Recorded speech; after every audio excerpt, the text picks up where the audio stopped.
So, mainit na issue ay ating pag-usapan. So, Kap Edwin, so ngayon dumako na tayo sa ating pag-usapan portion. So, pakilala mo na ang ating guest ngayong gabi. Wow, it's my pleasure. Talaga sabi ko sa iyo eh. Ha? Isang malaking karangalan na ako mag-introduce at magpapakilala ng ating panauhin pagdating ngayong gabi. Ang ating po kasama at ika nga ay mga kadaupang palad para sa pag-usapan ay si Ginoong Raymond Mong de Vera Palatino. Siya po ay isang manunulat, journalista, political activist at siya po ay nagrepresenta ng Kabataan Party List sa 14th and 15th Congress of the Philippines. At siya po ang kasalukuyang Secretary General o Bagong Alyansa Makabayan. Welcome back po, welcome po sa Ugnayan sa Himpapawid kasamang Raymond Mong de Vera Palatino. Maraming salamat sa inyong pagpapaulak na makadaw pang pala namin kayo ngayon dito sa Ugnayan with Cap Egay Bonzon. Gandang araw po mga kababayan na nakakapakinig sa ating programa. Maraming salamat po sa pag-imbita na maging bahagi ng inyong programa. It's Sana our hindi ito ang pleasure. first and last time, no? Makapag-bisita ulit ako next time at sana medyo good news naman yung ating pag-uusapan, hindi po ba? Yung pong marami pang susunod na episode na makakasama namin kayo, sigurado po yun. Yung good news, sana nga. Di ba, Kapegay? Oo naman, syempre. Okay, Kap Edwin, ano yung unang tanong mo? No, ikaw ang unang bumato ng tanong para mas sigurado tayo. Alam mo naman, mas mabuti yung mas mainit ang bato. Di ba? Unahin mo na. Okay. Okay, Mong, kasi 'di ba sa November 30 talagang painit ng painit yung issue ng tungkol sa korupsyon, ano? Yun sa nangyayari sa ating gobyerno. Pwede mo ba kaming bigyan ng konting ano kung paano kung gaano katindi itong korupsyon na nagaganap sa ating bayan sa ngayon? Tama po, Kap Egay, Kap Edwin. Siguro yung galit ng tao talagang araw-araw nadadagdagan. Mhm. Kasi araw-araw din may mga bagong balita ng korupsyon. Akala natin yung korupsyon noon mga fixer lang, mga patong lang na pera, di ba? Kumupit ng pera. Pero ano yung nakita natin nung mga hearing sa Kongreso? Billions of pesos ang ninanakaw ng mga nakaupo sa pwesto. Kaya kung di-describe natin yung sitwasyon sa Pilipinas, yung corruption crisis po unfolding pa rin. Kasi bagong ebidensya halos araw-araw. Tapos isang ahensya pa lang to pinag-uusapan natin DPWH. Tapos flood control pa lang ito. What more yung iba pang mga proyekto? What more yung iba pang ahensya? Tapos nadawit na lahat. Dating speaker, dating Senate President, mga congressman, mga senador, mga DPWH officials, umabot hanggang Malacanang yung mga akusasyon ng kickback. Dito dapat magalit yung mga OFW. Yung luggage na ating ginagamit sa paglakbay, ay doon pala nilalagay yung pera ng mga politiko. So si Kap Egay, Kap Edwin, ilan ba ang luggage nyo sa loob ng mga bahay nyo? Baka siguro marami tayong luggage. Medyo Ako, marami, oo. may Pero tatlo hindi lang pera ako naman. luggage dito eh. Ang tanong, may anong laman ng luggage nyo? Punong-puno ba yan ng Eh, cash? Hindi, damit lang. yung mga dilata na pwede ipadala, yun lang, at saka sabon. Pamaliban, hindi pera katulad ng kinasaldi ko. Oh. Okay, okay yung mga delata pera mo 'yan. 'Di ba? Oo, tama. Pinagpaguran mo 'yan. O kaya Tama. ireregalo natin sa mga kamag-anak natin. Marangal 'yan, tama lang 'yan. Itong mga politiko, nilagay yung pera natin sa mga luggage tapos dinideliver sa bahay ng mga politiko sa Malacanang daw, sabi ni Saldico. At ang code nila sa maleta, basura. Oo. Na-deliver na po yung basura. Oh. So may pera sa basura, sabi nga nila, 'di ba? Pero yan po. So yan ang parang gist ng bakit lumalakas tuwing yung galit ng tao. Nakakagalit, ano ka mo, ano, sipin mo? tinawag nilang basura yung perang ninanakaw nila. Na kung saan yung perang yon, yun yung taxpayers money na kung saan bahagi ng pinagpapagurat, pinaghihirapan ng bawat isang mamamayang Pilipino nagtatrabaho, nakikibaka sa pang-araw-araw nilang pamumuhay para kumita and at the same time maging bahagi ng lipunan sa pamamagitan ng pagbabayad ng buwis. Yung ninakaw nilang mali-malitang basura na kung saan ay pera, katas yun ng pawis at dugo ng mga mamamayang manggagawang Pilipino, di ba? Okay, sige. Tama. Bigyan natin siguro ng numero yan, no? Hmm. Halimbawa, umamin si Zaldico na 56 billion pesos yung dineliver niya kay Pangulong Bongbong Marcos. O Hmm. sabihin natin na kasi dinideny ng mga Marcos ng Malacanang. O sabihin natin hindi napunta kay Marcos. Pero ang malinaw dito, umamin si Zaldico na nag-deliver siya ng kickback worth 56 billion pesos. No, that is $1 billion, no? More or less. So, yung pera na yan, sa totoo lang, kailangan nating i-visualize yan eh. Kasi 56 billion pesos, ilang eskwelahan na yan, ilang ospital, ilang mga irrigation canal na yan, mga ah, kalye na talagang pakikinabangan ng mga magsasaka, no? Yung tulong sa mga nagugutom. Yan po ang ninakaw nila. At ito ay hindi naniniwala tayo hindi naman 'to nagsimula kay Bongbong Marcos Jr., no? Hmm. Matagal na itong problema, ngayon lang nabunyag, yung ganyang modus operandi. Tapos, piliin mo may pera pala para palaguin yung ating ekonomiya para sa trabaho. Kung talagang hindi napunta sa korupsyon yung pera natin, baka hindi na kailangan mga ibang bayan yung ating mga kababayan kasi may sapat na oportunidad sa Pilipinas. Talagang lumalago ang ekonomiya, may suporta sa mga local industries. Kaya ang corruption po, kailangan natin siyang i-link sa kahirapan, kagutuman, no, yung kakulangan ng serbisyo. At ano po Hmm. yung ating lesson noong nagkaroon ng matinding baha sa Cebu? Nakamamatay ang korupsyon. Kasi bumigay ang flood control, hindi niya nagawa yung dapat niyang gawin. Namatay yung maraming mga kababayan natin. Tapos yung isang mukha ng korupsyon na pinakita ng Cebu, aba, kaya ka nga may flood control kasi bumabaha. Ang tanong, bakit pa bumabaha? Yun nga, logging, mining, quarrying, reclamation, dredging. Ano rin po yan, corruption eh. Sino nagbigay ng permit na yan? Sino ang nagpatupad ng mga proyekto na yan? Mga corrupt din. Kaya, yan talagang nakakagalit yung korupsyon at saka talagang understandable kung bakit yung galit ng tao lumalabas talaga. Okay, Guy? Mo, Mong kasi yung kumbaga yung corruption talagang sabi mo nga kanina, 'di ba, yung corruption yung sa DPWH isang bahagi pa lang, no? Kumbaga napakarami pa niyan. Tulad ngayon na ano na yung pangalan ni Angara, no? Ni Sani Angara sa DepEd at kasunod pa. So, Pati yung ama, nakakalkal pa. ha? Yung mga una, nakakalkal pa yung korupsyon ng ama. O yun nga. Kasi kumbaga ano yan kumbaga magkakaugnay lahat yung yung kahirapan tsaka yung sa korupsyon.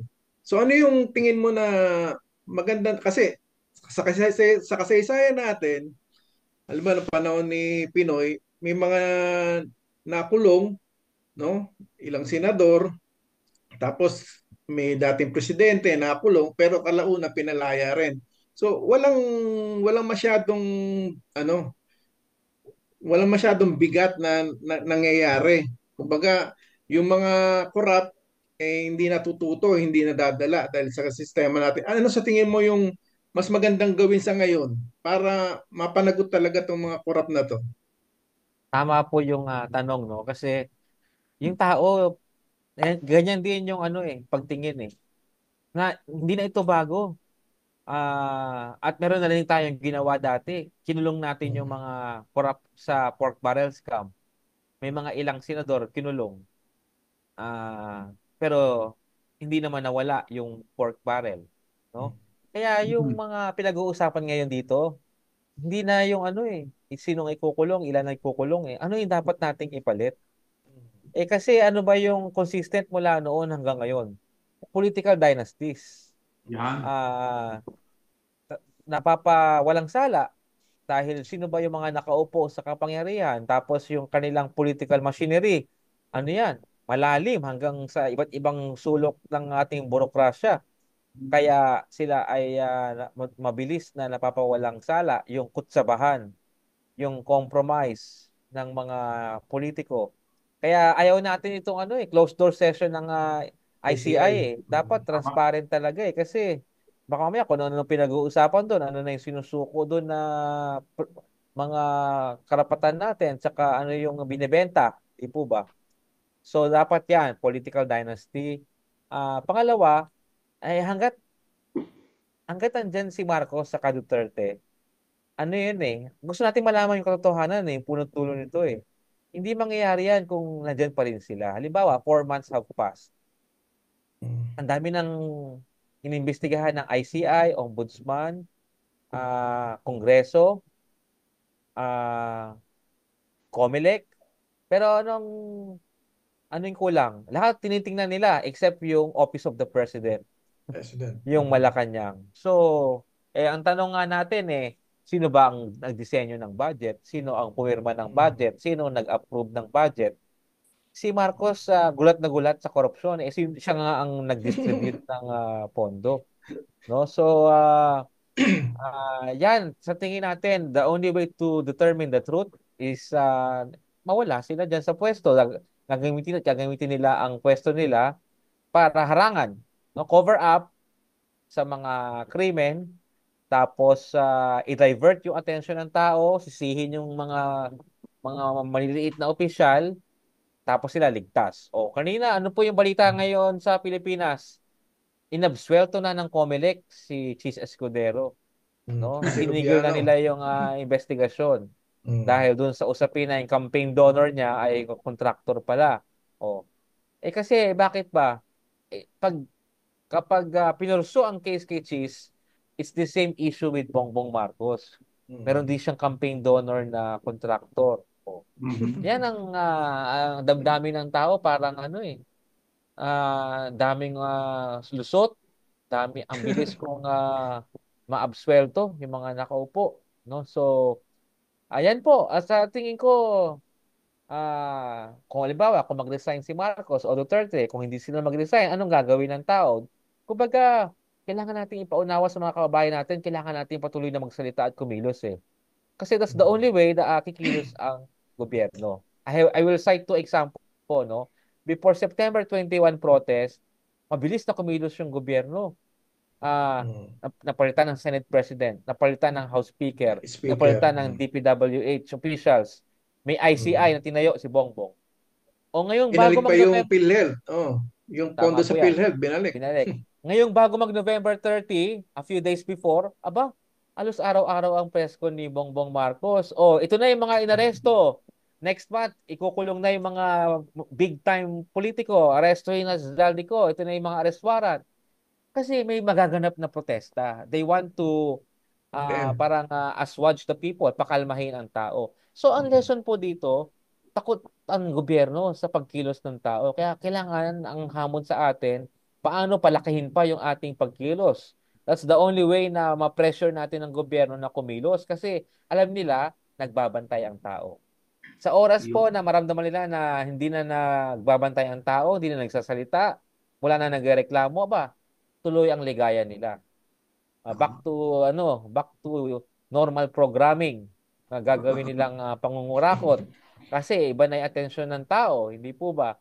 Yan po ang lesson sa pork barrel. Napalitan lang pala ng pangalan. Yan ang problem Mm. po.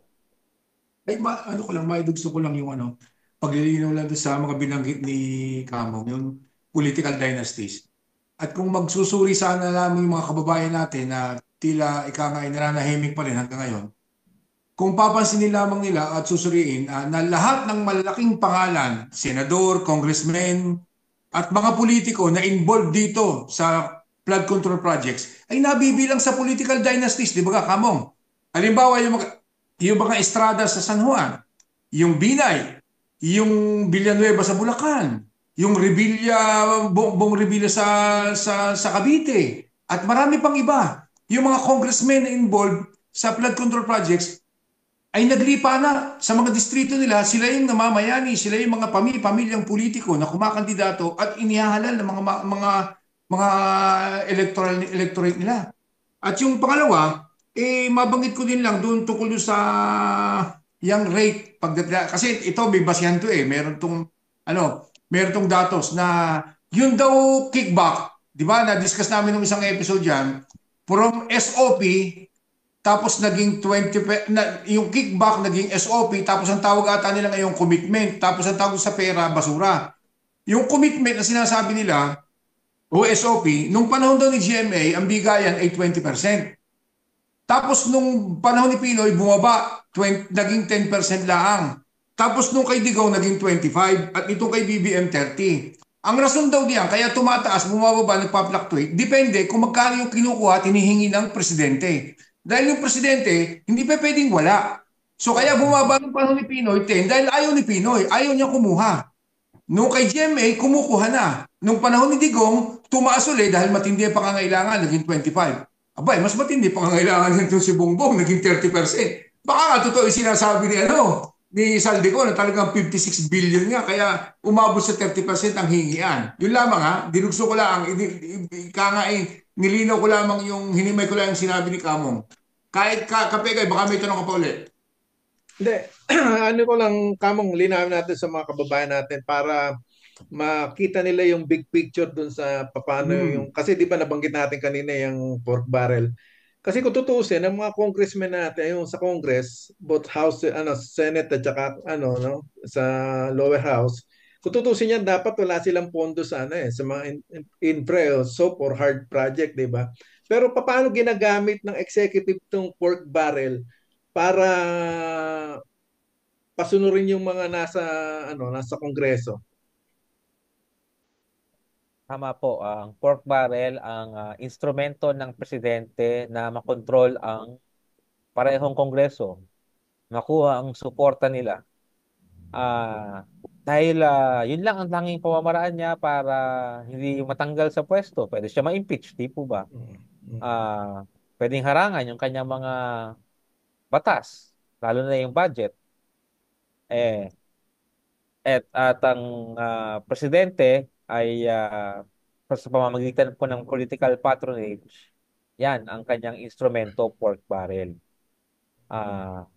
Kapag hindi niya ibigay yan, ayan dyan, galit na galit ang mga politiko. No? Yan po ang dahilan kung bakit kahit na technically abolished na ang pork barrel, ang nalaman natin ngayon, napalitan lang pala ng pangalan. Parang yung zombie, laging binubuhay under a new name. Kaya nga, ibig ko sabihin, yung pinalitan lang naman yung sistema, pinalitan lang yung titulo ng pagnanakaw di ba? Di ba, Kapegay, Kamong? Pero patuloy ang pagnanakaw.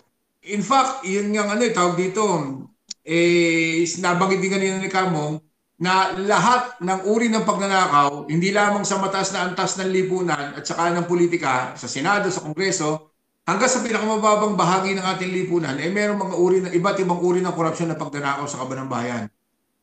Doon nga sa mga kilala kong siyudad doon sa siyudad namin noong unang kailan lamang yung bang mensa, yung pagkain ng mga empleyado ng City Hall, pinagkakapirahan pala yun. Isipin mo, ang budget doon, halimbawa, parang yung mga nakakulong doon sa Bilibid, kung ang budget 50 pesos, gagawin lang nila, kukuha sila ng contractor na magsusupply ng pagkain ng 25 pesos, kanila na yung 25. Ganon din yung mensa doon sa amin sa lugar namin. Ultimong yung ilaw, yung Christmas light, talagang pinagkakapirahan dahil milyon-milyon palang halaga niyan.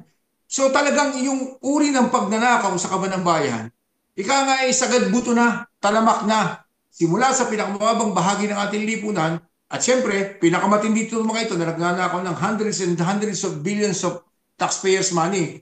Ano sa tingin mo, Kamong, ang pwedeng solusyon dyan?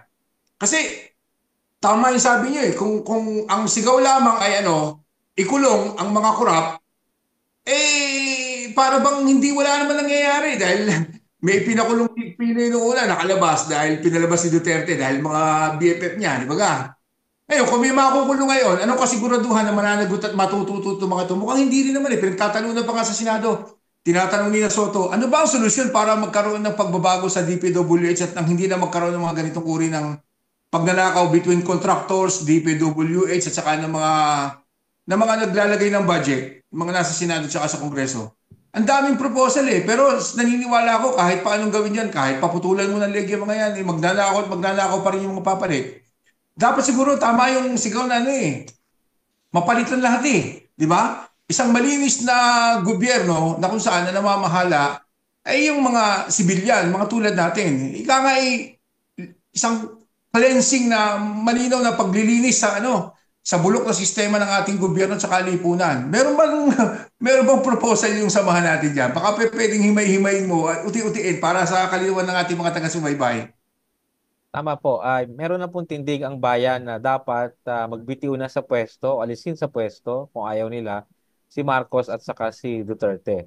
Sa tanong Yun. na, sino papalit sa kanila? Ang sagot natin diyan palagi, tayong taong bayan ang pipili sa pamamagitan ng halalan. No, hindi pwedeng ako o ikaw, ka Egay, ka Edwin ang mamimili kung ang papalit. Hindi pwedeng tayong tatlo lang. Tayong taong bayan lahat ang pipili. Ang problema, hindi pwede mangyari yan under the current electoral system na dominated ng mga political dynasty. Kailangan mo ng billions of pesos para manalo. O, yung dayaan, karahasan sa halalan ay problema. Kaya bago yan, kailangan muna ng isang transition period para magpatupad ng reforma. Kaya ang panawagan natin, isang transition council na pwedeng ang unang trabaho ay panagutin ang mga kurakot. Ibalik yung ninakaw na yaman, magpatupad ng mga electoral and political reforms. Sino ang pwedeng maging bahagi ng transition government na ito?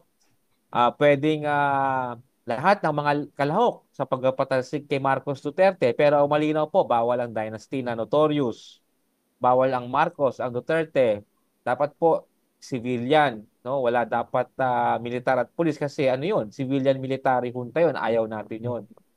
Ah, sa mga nagtatanong na di ba meron naman tayong constitutional succession? Meron pwedeng ganung aralin kung sino sa pwedeng sa mga elected na senador o kongresista na pwedeng maging bahagi. Ang malinaw po dito ay pinag-uusapan natin kung ano yung ipapalit. Let's start the conversation. Wala namang tong fixed rule kung sino at ano ang magiging trabaho nito.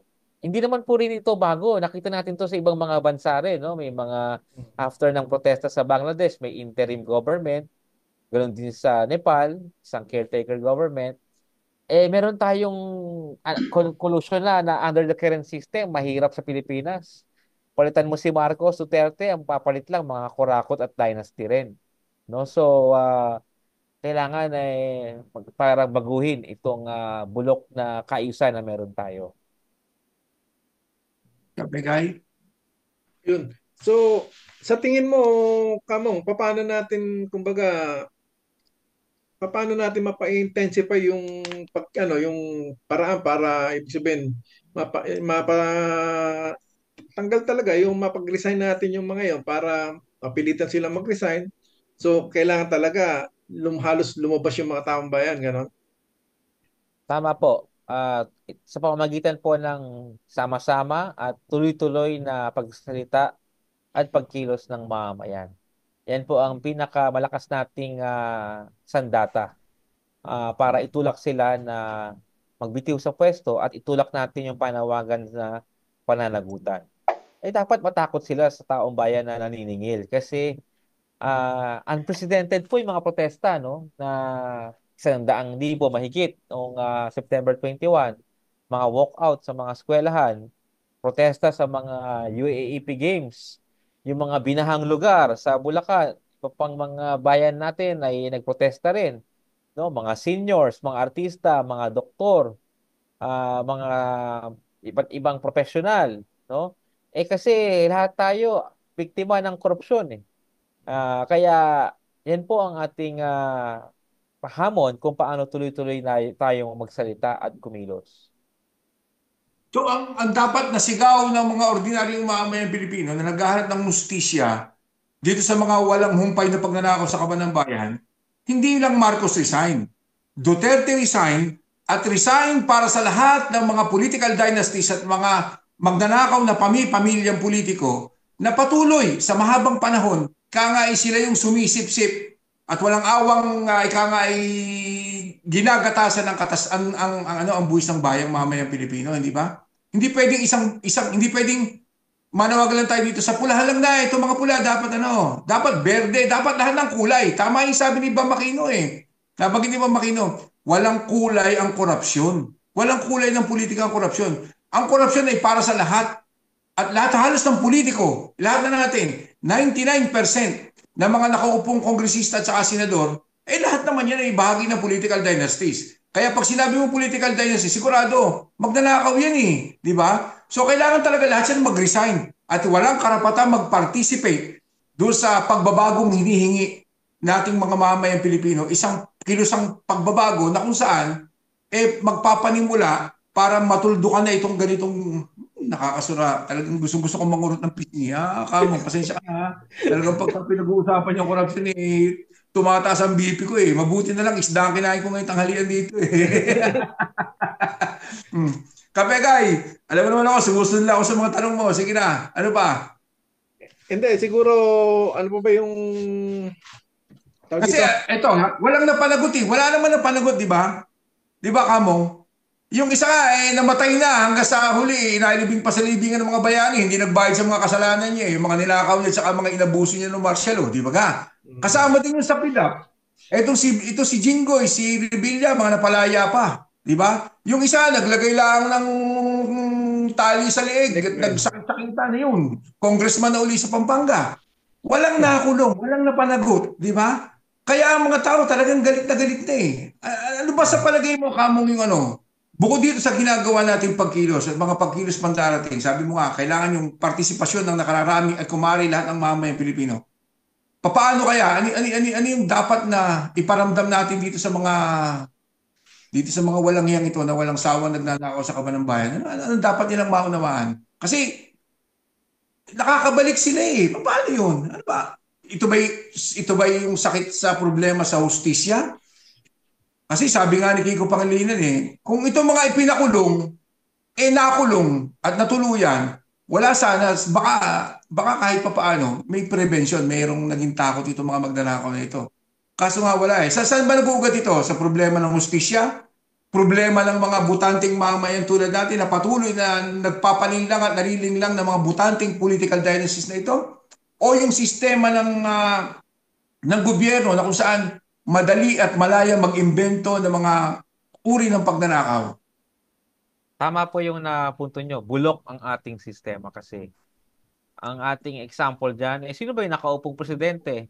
Hindi po ba mula siya sa isang pamilya na nung martial law ay nagkaroon ng matinding pandarambong sa pera ng bayan?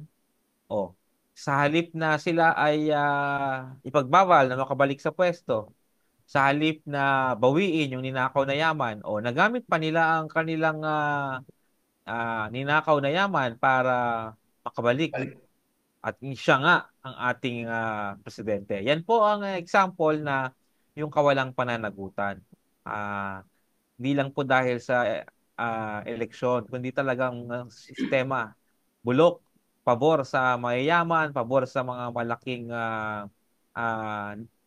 tao, mga negosyanteng madambuhala, mga cronies, mga political dynasties. Kaya talagang kailangan ng pagbabago sa ating bayan. Kasi kung yung mismong nanay ng Pangulo convicted yun sa Sandigan Bayan dapat nakakulong yun Di ba? Kaya nga ang comment ko doon sa expose ni Zaldico, it runs in the family. Yung lolo, martial law corruption. Yung lola, convicted for graft. Si Marcos Jr. may tax evasion case. Tapos ngayon may flood control scam. Ngayon, pinangalanan ni Zaldico, pati si Sandro Marcos, ay meron ding budget insertion. Talagang pamilya. Pati yung Pamilya, tiyahin, yung mismong tiyahin mismo, tama, may grab cases din yun ng gobernador yun ng ano ng Ilocos, di ba? Doon sa tama, mga purchase may ng mga usapin sasakyan. ng excise tax sa Oo. tobacco, governor. Marami, O, marami. talagang i-transit Transit the the family family. yan. Hmm. Eto, Mong, kasi ganito, Ganon no? din, ganon din naman doon sa iba pang mga involved na malalaking tao. Yung mga Estrada, di ba? I-trans in the family din. Nakakulong yung ama. Convicted pa ng plunderer yun eh. Di ba nga? Mm. Convicted yun eh. Binigyan lang ng ano, tawag dito, ng amnestia nung nakaraang gobyernong nagpakulong mismo sa kanya, si GMA. Di Mm. ba? Pero lahat yung mga yan, ewan ko nga lang baga kung bakit nakakabalik pa sa gobyerno yung mga yan. Ha? Ano ba Ito nga, talaga? hindi kasi Mong, no, kumbaga kung titignan natin yung kasaysayan, yung nangyari nung simula natin nung 1986, yung 2001, kumbaga nawala, tinanggal yung mga korap pero ang pinalit mga korap din. So kung titignan natin, matatawag natin na quantitative change yun. Kumbaga walang sustansya. So ngayon naghahanap tayo ng qualitative change, no? Kumbaga yung kalitatibo talagang pagbabago. So tignan muna natin, halimbawa, tunghayan natin yung halimbawa sa eleksyon. Kasi kagaya nga nabanggit mo kanina, itong mga dynasty, kumbaga sa edukasyon, puro PhD na yan. Pagdating sa, alam na nila kung paano yung galawan niya sa eleksyon para manalo. So paano Hmm. natin ire-reforma tong eleksyon na para magkaroon ng patas na laban yung mga lahat ng kakandidato? Okay, so yung talagang unang gagawin ng transition government, panagutin yung mga kurakot, ibalik yung ninakaw na yaman sa kanila, tapos mga Report. political and electoral reforms. Hmm. So, kasama economic reforms din pala. So, kung political reforms siya, pagbawal sa political dynasties, malinaw po yun. Actually, Hmm. hindi na to mahihirapan eh. Meron na tayong batas against political dynasties. Yung SK, bawal ang political dynasties. O, tingnan niyo yung mga lokong mga politiko. O, mga bata, bawal ang political dynasties sa SK ha. Hindi kayo pwedeng political dynasties. Pero kami pwede. Hmm. Piliin mo yung mga lokong mga congressman, senador, di ba? Sa SK, bawal ang political dynasties. Pero sa politika natin, pwede. Oh. So, ibig sabihin, defined na, di ba? Under the law. Kung ano ibig sabihin ng political dynasties, hindi tayo Dynasty. mahihirapan. Oh. Hmm. Next ay yung hybrid electoral system. Hindi pwedeng automated electoral system, no? Para talaga matiyak yung dayaan ay ma-address natin yan. Tapos, syempre, yung pag-alis ng pork barrel system. That's their way of getting support through patronage eh. Nagamitin yung pera ng bayan, kunwari mamimigay ng ayuda, tulong sa tao, pero pera naman natin yon. Alisin mo yung pork barrel, wala na silang pwedeng gamitin. Ano na lang, no? Pagandahan na lang ng plataforma, record, ang serbisyo. No? Yan dapat ang maging criteria.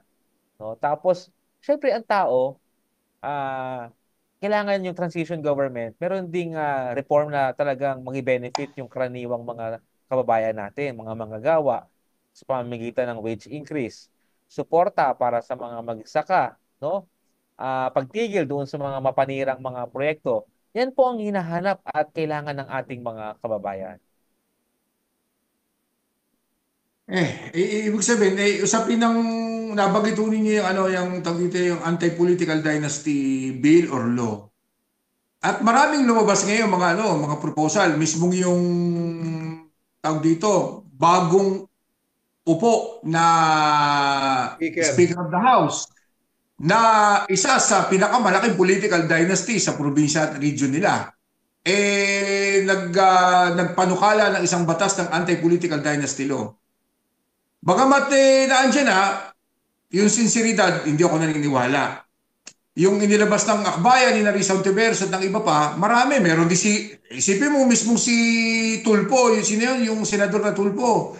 Nagpo-propose din ng anti-political dynasty law, political dynasty din sila. Di ba ka? Very obvious. Kaya mahirap paniwalaan ang sinseridad ng mga ito. Sa tingin po ninyo, sa panahong ito ni Ferdinand Marcos Jr., magkaroon kaya ng pagkakataon na maipasa ang batas na ito para man lamang kahit papaano itong anti-political dynasty bill? kung ano man niya, kung sino man ang gumawa, kung sino man ang mag-propose, basta meron lang ma-aproban. Ito kaya isuportahan ni Marcos Jr., ito kaya ay magkatotoo na sa darating na malapit na panahon, magkaroon tayo ng anti-political dynasty law? Una po doon sa si Speaker D mismo ang nag-propose. Nagulat din ako, no? Pero Hmm. yan po ang patunay na umabot sila sa punto na kailangan mag-propose sila ng ganyang klaseng batas para ipaunawa sa Pacify, tao oh. na gagawin nila ang lahat para magkaroon ng pagbabago. So, umabot sila sa ganyang punto. Desperado na yung mga nakaupo sa kapangyarihan. They will propose a law that will legislate against their own interest. No, tama yung nabanggit nyo. Political dynasty ang mga D. Pero ramdam kasi nila yung galit eh. No? Actually, kailangan nating unawa sa ating mga kabayan. Hindi natin ipagabawal yung mga pamilya na tumakbo. Ang pinagbabawal natin yung sila sabay-sabay na tatakbo. No, one only, one at a time. Hindi mo pwedeng one family, one elected post. Hindi yung sabay-sabay, 'di ba? Gagamitin mo yung pwesto para lahat kayo nakaupo. Oh. So walang pagbabawal sa mga tao, no? One at a time lang. Ako sa current na composition ng Congress Senate, tapos Pangulo mo, Dynasty, mahirap na ipasa ang batas na ito. Pero ako, ang pag-asa natin yung paglaban ng mamamayan para itulak ito. Sa mga politiko, ang hamon natin, hindi nyo naman kailangan actually ng batas eh. Kayo mismo, lead by example. No, delikadesa lang na sa halaala next time isa lang per family. Pero ayaw natin na doon lang umasa eh kasi itong mga politikong to makapal ang mukha eh. Wala silang konsensya eh. 'Di ba? Pera nga na dapat para sa kaligtasan ng tao na nakawin mo pa. Tapos yung pagsisinungaling ng hindi sila parang apektado na parang normal lang, 'di ba, na sinungaling kaya sa tingin ko ay dapat tuloy-tuloy pang palaksin, palawakin yung pagkilos ng taong bayan. Mong dako tayo sa medyo mas malalim-lalim na dahilan kasi kumbaga yung corruption, yung political dynasty. Ang hindi alam ng karamihan sa atin sa mga kababayan natin, yung ano ng papel ng dayuhan, no? Imperialistang US, kung paano nila minamanipula yung politika, ekonomiya at kultura natin. Kaya nagkakaganto. Pwede ba nating i-discuss ng konti kung paano yung role ng US imperialist para kaya tayo nagkakaganto sa bansa natin? Okay, buti po na banggit niyo yan. Itong problema ng korupsyon, sinasabi natin, hindi lang to usapin ng mga masamang individual na nagnanakaw. Yan po ay ang ugat ng krisis na yan, ang tawag natin diyan, burokrata kapitalismo. Yan po yung paggamit sa pwesto sa gobyerno para lalong yumaman, lalong lumakas ang kanilang kapangyarihan. At higit sa lahat, tiyakin na ang mga programa ng pamahalaan, ang mga batas, ay para sa interes ng kanilang mga crony at saka ng kanilang mga dayuhang patron. Tama. No? Sinusuportahan yung interes ng dayuhan. Kaya, halimbawa, ang imperialistang US, susuporta yan ng mga kandidato na pwede nilang suhulan, suportahan, mga corrupt na kandidato. Ang kapalit noon, titiyakin ng gobyerno na um, para sa interest ng US ang mga gagawin, no? In terms of mga economic na agreements o kaya military basing agreement na interest ng US. At ang US, para matiyak na magpatuloy ito, kinokontrol ang politika at ekonomiya ng ating bayan. Kaya yan ang dahilan kung bakit ang Pilipinas in the past decades binenta na sa dayuhan ating mga industriya, binenta na sa malaking negosyo, kuryente, tubig, transportasyon, no? Airport, lahat binenta no ng mga politiko kahit yung kanilang dignidad no sa mga dayuhan. Ayan ang kapalit kahirapan pag underdevelopment ng Pilipinas. Yan, buti nabanggit mo mong yung mga ganyang bagay. Halimbawa, magtagumpay tayo sa Transition Council at mapatalsik tong mga korap na politiko, ano yung garantiya natin sa mga tao, sa mga kababayan natin na halimbawa yung mga mayor na daing nila, mataas na presyo ng kuryente, ng tubig, ng gasolina, paano nito masusolusyonan yung mga ganong basic na problema ng sambayanan? Ang pwedeng gawin lang ng transition government, mga kagyat na mga programa na pwedeng makatulong pansamantala sa sitwasyon ng ating mga kababayan. Halimbawa po, dagdag na sahod sa ating mga manggagawa, walang pagtaas ng singil sa mga utilities, no, sa mga serbisyo. Pero tayo po, sinasabi natin, hindi sa transition government natin iaasa yung pangmatagalang Solusyon. kahingian ng tao. Kasi transition period lang to eh. Ang trabaho niya, tiyakin na may next election eh. No? Pero tayo, kailangan natin magpatuloy na kumilos para doon sa economic na demands ng mamamayan. Pero ako tiwala naman ako eh. Kung napatalsik mo ang isang pangulo at nagkaroon ka ng transition government, ibig sabihin, meron ka na nalikhang malakas na puwersang Pwersa. politikal, kilusan. At dapat itong kilusan na ito ay magpatuloy na magkaroon ng kilusang mamamayan na magtutulak ng mga pagbabago para sa interes ng karaniwang tao. So, yun ang magtitiyak na hindi na mangyayari uli nung nangyari noong 1986 at 2001. Ganon. Tama po, yan po talaga ang lesson ng EDSA 1, EDSA 2. Ako, tayo ba lahat? EDSA 2? Hindi ko alam kung inabot nyo ang EDSA 1. Ako EDSA EDSA 1 lang. 1 EDSA 1 grade 1 pa lang ata ako noon, kinder, no? Yan EDSA ang 1 ako nun. generation ko, EDSA 2 yan eh. Ang lesson natin, di po ba? EDSA 1, EDSA 2, hindi sapat palitan mo yung presidente lang. Kasi kung presidente lang papalitan mo but the same system is intact, papalitan mo lang yung one set of dynasty with another set of dynasty, one set of oligarchs with another set of oligarchs, pero the same system that is exploitative na anti-poor magpapatuloy. Ayan po ang lesson ng EDSA 1 at EDSA 2. At buti nga meron na tayong ganong benefit ng aral, no? Para reminder sa ating mga kabataan na kailangan di sapat na palit leader lang. No? O pati dapat yung sistema natin ang dapat na reviewin din. Yun yung ugat eh.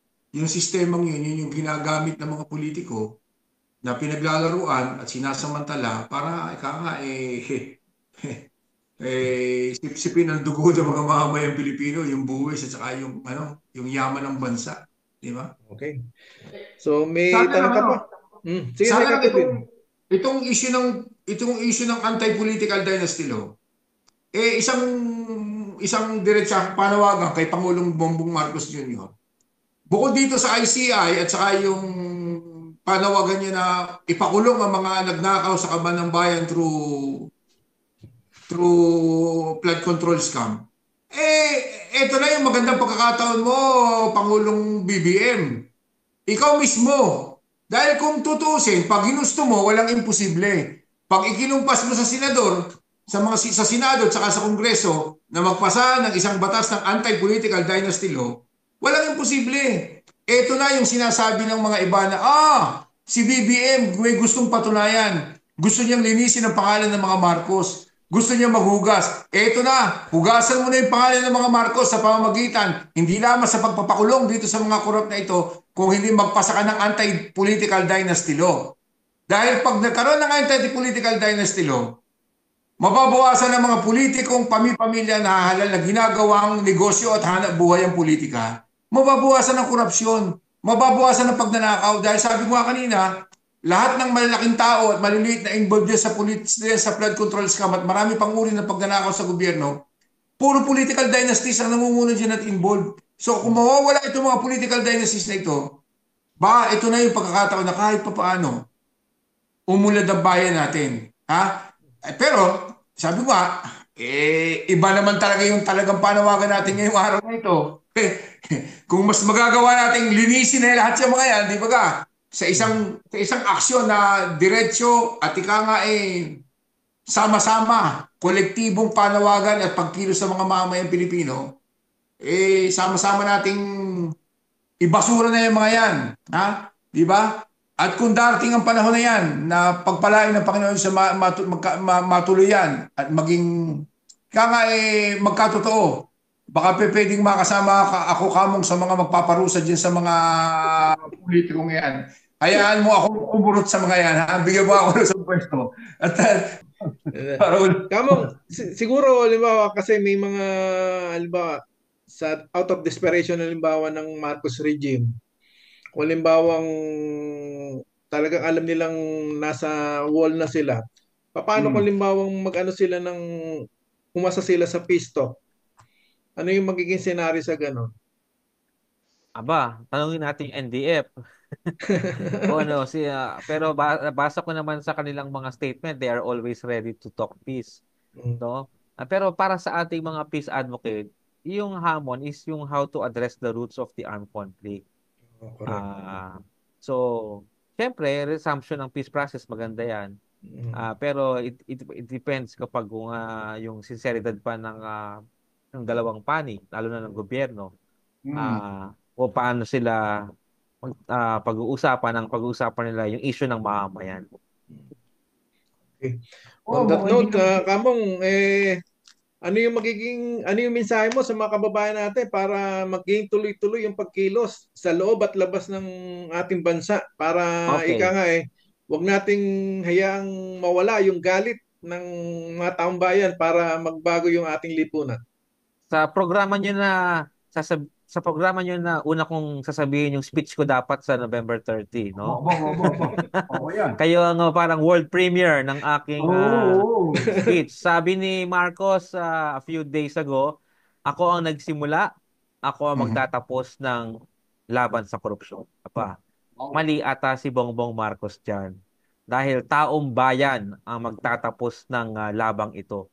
At dahil sa galit ng tao kay Bongbong Marcos, baka tapusin na rin siya sa kanyang panunungkulan na pahirap, kurakot, at pasista sa mamamayan. Kaya tayong mga taong bayan, tayong mga Pilipino, nasa atin pong mga kamay para tapusin na ang korupsyon, tapusin na ang ating paghihirap. Kailangan patuloy na kumilos sa loob at labas ng Pilipinas para ipaglaban natin isang gobyerno ng taong bayan na pagsisilbihan interes ng mamamayan, hindi interes ng mga crony, ng mga oligarchs at ng mga political dynasties. Kaya tuloy-tuloy lang po ang ating paglaban. Maraming salamat po. Okay. So, karagdagan lang, Kamong, ito mga malapit na, bukas na yata sa Makalawa, yung mga nalalapit na pagkilos at manifestasyon, bukod sa nalalapit na, at ano pa yung mga planong susunod pa, baka pwede mo lang i-reveal dito para sa kaalaman ng ating mga taga-subaybay, at least, makapag-prepare sila ng mga, para kung saan man lugar yan, saan bagang lugar yan, naka-scatter yung mga pagpupulong na yan, makapaghanda na ng binalot na kanin na nakabalot sa dahon ng saging, di ba? Para hindi tulad ng pagpupulong ng isa, tatlo-tatlong t-shirt, kung ano-ano pa, di ba? Ito, talagang, ito pagkilos ng mga ordinaryo at mamamayang Pilipino, yung mga direktang talagang ninanakawan. Okay po, meron po tayong Black Friday protest. Iba't ibang mga sektor, panawagan na magpahayag at kumilos laban sa korupsyon. Tapos sa Friday afternoon sa Manila time, meron tayong watch party. Abangan natin yung ICC Bukas, yung hearing. hearing. Para kay Duterte na appeal nila for interim release. Tapos Saturday, may kalampagan sa Maynila and then November 30 po. Ang kailangan lang po Luneta natin na paalalahanan, hindi lang po ito sa Luneta, hindi lang po ito sa Metro Manila, nationwide po. Aba, yung ating mga overseas chapters, nauna na kayo na global action na kayo, di ba? A few days ago, nakita ko yan, lumabas sa mga balita rito. Yung ating mga migrante, okay po yan. At ang sure po tayo, ang November 30 po, nationwide. Di lang yan sa Metro Manila. Overseas din yung pagkilos. At hindi rin po magtatapos sa November 30. Dahil ang laban po natin, hindi naman one day lang. Mm. Hindi lang tayo isang araw kikilos dahil matagal pa yung laban natin. Ang sa Mm. politika po, walang instant. Politiko lang na nangangako ng instant reform. Pero para sa tunay na pagbabago, kailangan po tuloy-tuloy na kumilos ang mamamayan. Kaya after November 30, at tinitingnan natin dyan, Human Rights Day, December 10. Pero yung budget, binabantayan din natin yan. Babantayan natin yung budget. Baka mamaya yung budget na aprubahan ni Marcos ay punong-puno ng mga pork barrel at saka mga unprogrammed appropriations. Mm. Kaya sa tingin ko, kung maraming protesta ngayong last quarter ng 2025, yung first quarter ng 2026, baka mas malawak at malakas ang paglaban. Hindi po ba sa kasaysayan natin, first quarter palagi yan, first Yung quarter ang pag nawawala yung isang 26, remo, no? first quarter din yung 2001. EDSA 2, Oh. tapos yung first quarter storm ng 1970. Mm. Correct, correct. Kasi pag January, walang pera ang tao. After ng Pasko, bagong taon, makonect ng tao Spaghetti yung na. korupsyon sa kahirapan. Oh. Kaya sa atin po, kailangan tuloy-tuloy na kumilos. We have every reason para magalit. No? Okay. So ang magiging pagkilos natin ay hindi katulad ng iba na 3 days daw, naging 2 days lang. At saka ang pagkilos natin ay hindi para pagbitawin ang isa lamang. Di ba ka? Ha? Hindi pagbitawin yung isa lamang, kundi ang hinahangad natin, ang panawagan natin ay para pagbitawin, pare-parehas yung mga walang hiyang politiko na yan na patuloy na nagnanakaw sa kaban ng bayan. Di ba ka? Kamo. Okay. Mm. Okay, so Kamong, hanggang sa susunod, hopefully pagka makasama ka uli namin sa susunod ng mga talakayan. Maraming salamat, Kamong. Salamat po. Sana sa next time, meron ulit tayong usap-usapan. Asahan mo, Kamo. Syempre, Asahan mo ang yan, good ha? news ang good news naman natin laging lumalaban yung tao eh. No? Yan Correct, ang correct. ating pag-asa. Saka marami tayong Mm. nakakasama sa paglaban ngayon, mga kabataan. Correct, No, correct. yung yan ang maganda na yung mga kabataan natin, yan ang pagtutuloy ng ating laban. Mm. Oo nga, Okay. na kahit patuloy ang ginagawang panggigipit, pangrerentag at kung ano-ano pa, hindi nababawasan yung init at saka yung pag-aalab ng mga tao, lalo ng mga bagong henerasyon na kabataan na lumalaban talaga para dito sa korupsyon. Yeah. Good Okay. luck. Good luck. Good Maraming luck, Kamo, salamat. ha. Ingat kayo lagi. Maraming God salamat po. bless. God bless Okay, po. thank you, thank you.